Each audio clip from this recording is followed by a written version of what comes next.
Di depan kita hari ini ada seonggok bakcang. Seonggok bakcang, sebuah bakcang. Identiknya setiap bulan 5, warga Cina di seluruh dunia itu wajib makan bakcang. Mungkin kalau yang suka baca manga atau anime taunya tanggal 5 bulan 5 itu Children's Day di Jepang.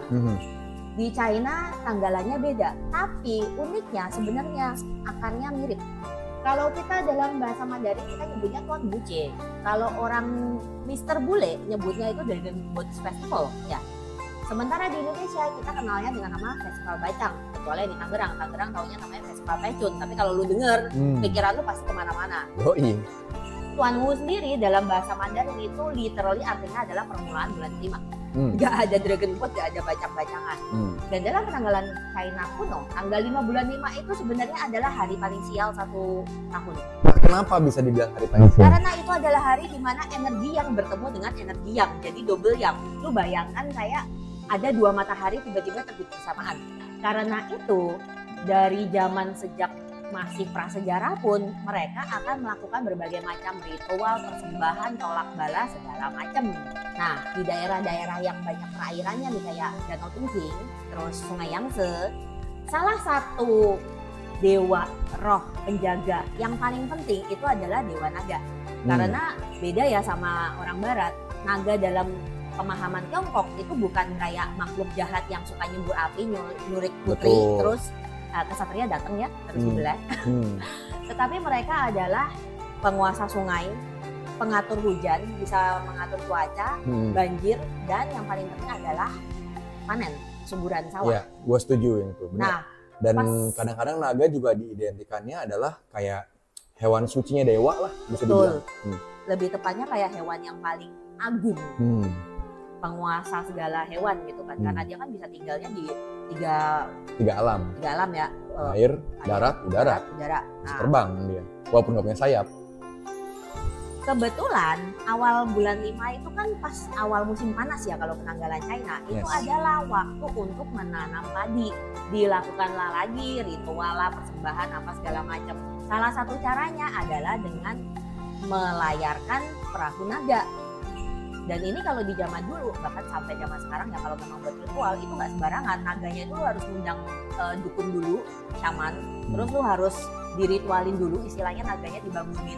Dan itu juga nggak boleh sembarang orang yang boleh megang. Karena tanggalannya mirip, sama-sama awal Mei, somehow di sekitar abad ke-4 ke-5, dua festival ritual ini overlap. Si perahu naga sama si festival bacang. Itu. Jadi dibarengin aja lah. Jadi gitu. Dibarengin dan kemudian jadilah terasosiasikan. Nah, kalau di zaman modern mungkin banyak yang mendengar ada sejarah tentang kalau festival bacang itu kan harusnya si Chuyen. Jadi ada satu orang pejabat saking cinta negara, ketika melihat negaranya dijajah negara lain, dia bunuh diri loncat dari sungai. Loncat ke sungai. Karena rakyat saking cintanya sama dia, kemudian mereka berlomba-lomba naik perahu nyari jasadnya. Jasadnya nggak ketemu, dilemparinlah si bacang supaya ikan akan memangsa si bacang ini dan tidak memangsa tubuhnya supaya jasadnya utuh. Itu legendanya. Nama orangnya adalah Chuyen. Dalam sejarah asli, tapi Chuyen ini sebenarnya pas zaman dia hidup nggak terkenal. Nggak terkenal. Dia adalah seorang penyair dari negara Chu. Nah, di zaman itu kan zamannya The Warring States ya, era negara-negara berperang. Ini adalah sebelum Qin Shi Huangdi menyatukan China. Si Chu ini diajak koalisi Hechong. Ini adalah koalisi 5 negara, yaitu Chu, Yan, Qi, Han, Wei, sama Chao. Musuh utamanya adalah si Qin. Tapi si Chu ini nggak tahu gimana ceritanya, dia kena gullible sama si Qin. Tapi gua kasih lu kota tambahan, gua kasih lu pinjaman prajurit, gua kasih lu duit gitu. Gua tahu ceritanya. Nah, gabunglah dia sama si Qin. Chuyen adalah salah satu yang, lu jangan begitu raja, loyalis lah, dimakan sama dia. Loyalis lah. Nah, tapi nggak mempan, malah Chuyen diasingkan. Ketika Chu benar-benar dijajah sama Qin, Chuyen yang putus asa setelah bersyair, memang benar beliau bunuh diri dengan cara melemparkan tubuhnya ke sungai. Tetapi tidak ada Dragon Boat, tidak ada perahunya nyari, tidak ada bacang juga. Berarti ini yang lebih diromantisasi oleh rakyat-rakyat zaman dulu. Bukan romantisasi, lebih tepatnya adalah propaganda politik. Karena setelah dinasti Qin runtuh, muncullah dinasti Han.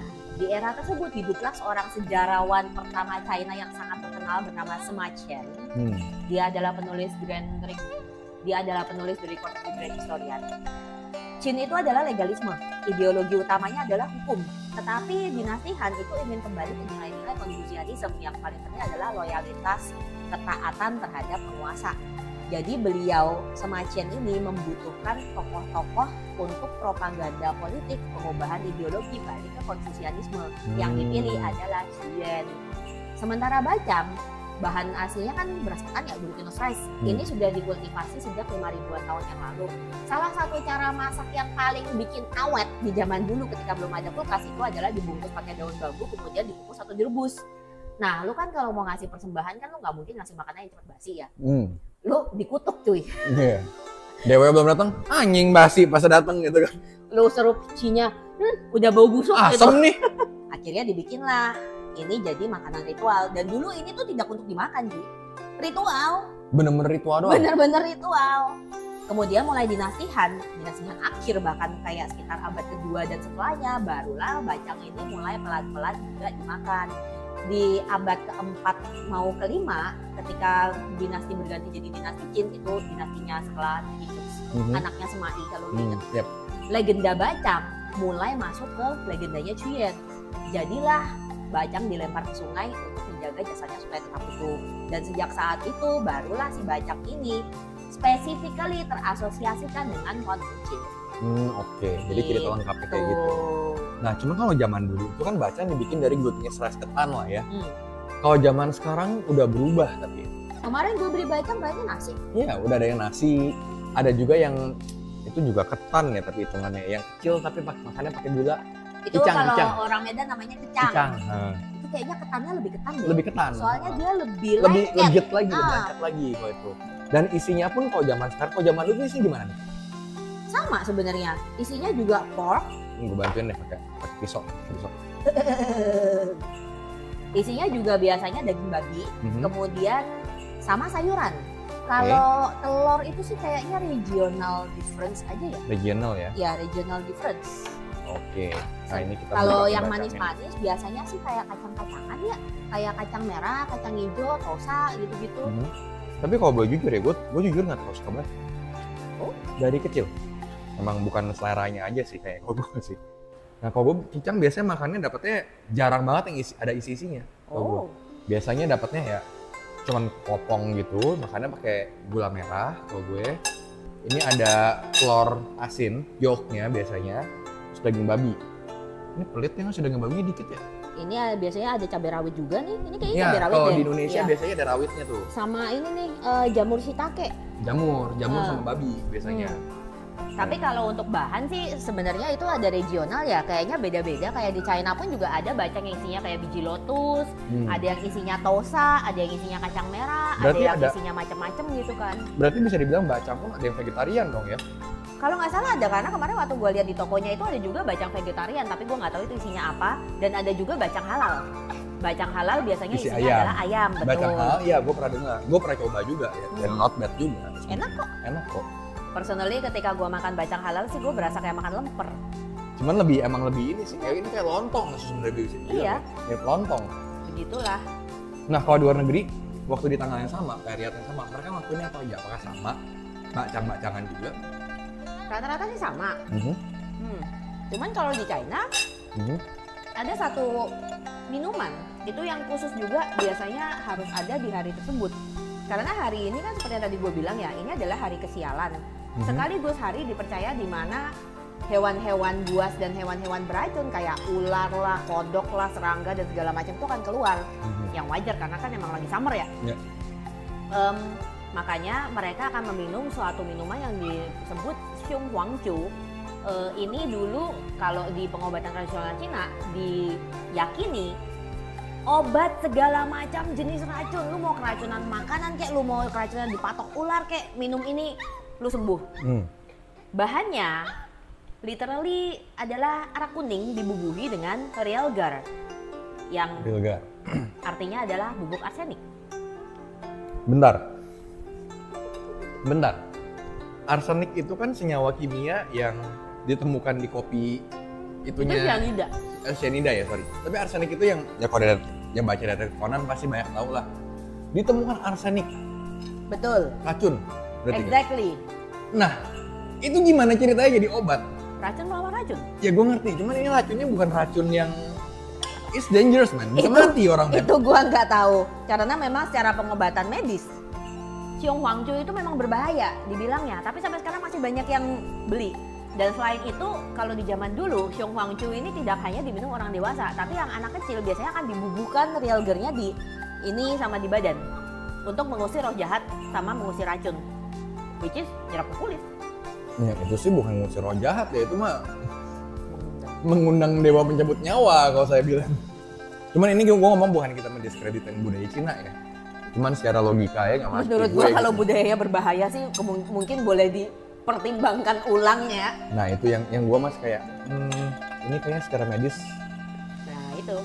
enggak deh. Untungnya kalau di Indonesia Xiong Huangchu nggak ada, jadi kita cuman makan bacang aja. Tapi kalau di Tangerang, festival bacang ini kan ada lagi namanya Festival Pecun. Nah itu tuh tadi Ini gimana? adalah festival yang paling mendekati Tuan Wuce. Lu masih bisa lihat ada lomba balapan perahu naga di Sungai Cisadane biasanya. Makan bacang, ada pertunjukan wayang potehi di kelenteng, lu bisa sembayangan ke kelenteng. Dan ada satu lagi game yang paling menarik kalau di pas jam 12 siang. Lu tahu nggak sih lomba memberdirikan telur? Lomba memberdirikan telur. Yang dibilangnya kalau hanya ada satu Oh hari iya pas jam itu, betul. telurnya lu bisa berdirikan tegak begini. Ya. Dan itu waktu Tuan Uci. Betul. Iya, gue pernah dengar. Katanya kalau sampai lu berhasil, itu lu akan hoki sepanjang tahun. Udah lewat belum sih? Yuk, kontan yuk. Cobain. Dan ini adalah festival yang masih dilestarikan di Tangerang, terutama kebanyakan daerah-daerah Cina Benteng sama yang peranakannya kenceng. Tangerang Kota. Daerah-daerah Cina Benteng pokoknya. Tangerang Kota. Ya kita kalau masuk sono lagi sih. Daerah sekitarnya Luk Sungai Naga. Cisadane. Luk Naga, tapi bukan pik ya. Luk Naga yang Luk Naga beneran. Tanjung Kait, Tanjung Kalau Pasir. pik belinya artisan bacang. Itu udah mahal kalau di sana. Nah, jadi gimana kalian sendiri? Siapa di sini yang masih punya keluarga yang totok yang pokoknya kalau hari ini lu harus makan bacang atau bahkan harus bikin sendiri mungkin? Atau mungkin ada yang masih merayakan festival Pecun di Tangerang, mungkin bisa share tentang pengalaman kalian atau bacang paling enak di mana yang kalian tahu, terutama di Jakarta. Adi nggak doyan bacang, gua doyan soalnya. Atau ada yang masih jadi pengayuh Dragon Boat di sini. Atau jadi atlet Dragon Boat karena ditandingin juga ya. Tandingin. Nah, dan video ini merupakan bagian dari Tasting Indonesia dan Tasting China mungkin. Kalau kalian suka video ini jangan lupa like, comment, subscribe, dan share ke seluruh dunia. We're gonna see you on the next video. Bye-bye. Gue ngabisin ya.